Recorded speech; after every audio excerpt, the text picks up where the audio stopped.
जय भीम साथियों।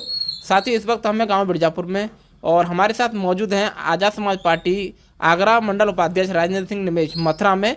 और इस समय आप लगातार देख रहे होंगे एक बयान चल रहा है अमित शाह जी का कि बाबा साहब डॉक्टर भीमराव अम्बेडकर जी को लेकर एक बयान दिया था उन्होंने कि जितना लोगों में ट्रेंड चल गया है, फैशन चल गया है कि डॉक्टर बी आर अम्बेडकर का नाम ले रहे हैं, उसने में भगवान का नाम लेते हैं उनको स्वर्ग मिलेगा। तो इसी बात को लेकर आज चर्चा में रहेंगे और चर्चा में है हमारे साथ राजेंद्र सिंह निमेश जी, इनसे बात करने का प्रयास करेंगे। सर स्वागत है आपका। धन्यवाद। सर, जिस तरीके से गृह मंत्री अमित शाह जी ने एक बयान दिया था कि आज का फैशन चल गया है कि डॉक्टर बी आर अम्बेडकर का नाम ले रहे हैं, अम्बेडकर अम्बेडकर अम्बेडकर, उतने में अगर भगवान का नाम लें तो स्वर्ग मिलेगा। सर पहली बात तो क्या मतलब है गृह मंत्री जी का इस तरीके का बयान देने पर? जो उनका बयान है ये बिल्कुल गलत है। मैं गृह मंत्री जी से कहना चाहता हूँ और पूछना चाहता हूँ कि जो वो कह रहे थे कि जैसे अम्बेडकर अम्बेडकर नाम लेते हैं, अगर ऐसे ही भगवान का नाम लें तो स्वर्ग मिलेगा, तो मैं उनसे पूछना चाहता हूँ कि दुनिया में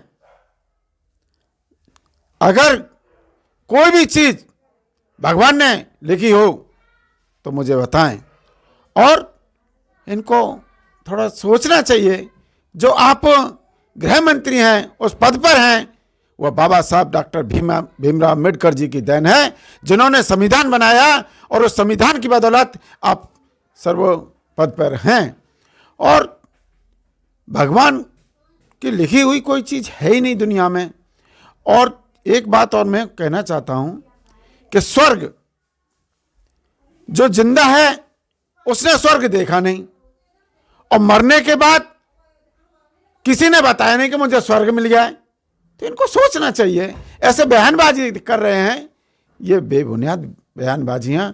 और मैं कहना चाहता हूं आपके चैनल के माध्यम से कि जो इन्होंने परम पूज्य बाबा साहब का जो अपमानजनक जो शब्द की बोले हैं, इनका बाबा साहब के अपमान का और ये बाबा साहब के मानने वाले बाबा साहब के अनुयायी इनसे जवाब जरूर लेंगे और इसका इनसे बदला लेंगे। ये आपके चैनल के माध्यम से मैं कह रहा हूँ।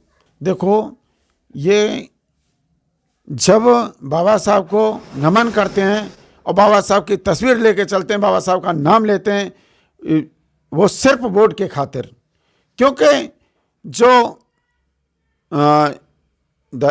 SC ST OBC इस समाज को वोट के खातिर सिर्फ बाबा साहब का नाम लेते हैं। अब आपको बताओ कि जो एक चाय बेचने वाला और बाबा साहब के संविधान की बदौलत प्रधानमंत्री है कि नहीं है? ये बाबा साहब की बदौलत है, जो कि बाबा साहब ने एक वोट का अधिकार सबको दिलाया जब संविधान नहीं था। उससे पहले इस देश में क्या स्थिति थी? आज एक बिल्कुल कमजोर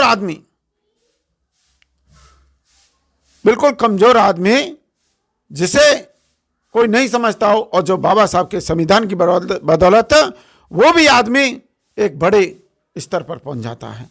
ये बाबा साहब की देन है। ये बताइए, जिस तरीके से उन्होंने कहा कि जितनी बार बाबा साहब का नाम ले रहे हैं उससे ज़्यादा अगर भगवान का नाम लें उतनी बार तो स्वर्ग मिलेगा। सर्वप्रथम मेरा सवाल ये है कि स्वर्ग देखा किसने है और स्वर्ग होता कैसा है? ये तो ये अमित शाह जी बताएंगे कि हो सकता है ये एक बार स्वर्ग देखे आए हों और दोबारा आए हों। अच्छा। है ना?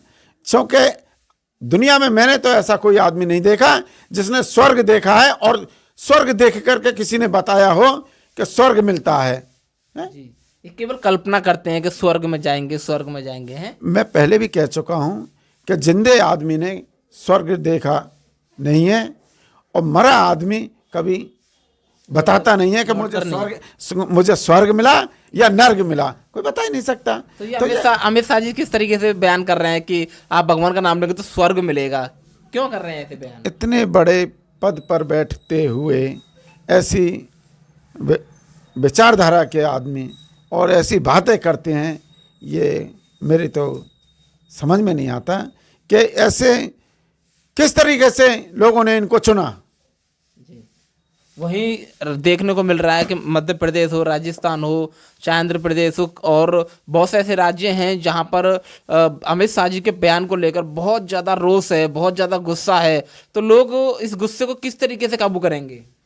देखो, जो बाबा साहब को मानने वाले लोग, इस जो इन्होंने ये बयानबाजी की है, ये एक अपमानजनक शब्द बोले हैं। मैं पहले भी कह चुका हूँ, इसका जवाब इनको जरूर दिया जाएगा। और हम आपके चैनल के माध्यम से कहना चाहते हैं कि अमित शाह जी को इस पर माफ़ी मांगनी चाहिए कि मैंने जो कहा वो, उसके लिए मैं माफ़ी मांगता हूँ। कांग्रेस ने तो डायरेक्ट हमला बोल दिया था, अमित शाह जी माफ़ी मांगो संसद के बाहर। वैसे ही अन्य पार्टियां भी इस बात को बोल रही हैं कि बाबा साहब का अपमान नहीं सहा जाएगा। तो अमित शाह जी क्या माफ़ी मांगेंगे या फिर वो अपनी ईगो में ही रहेंगे? देखो, ये आंदोलन चलता रहेगा और लोग सड़कों पे भी उतरेंगे,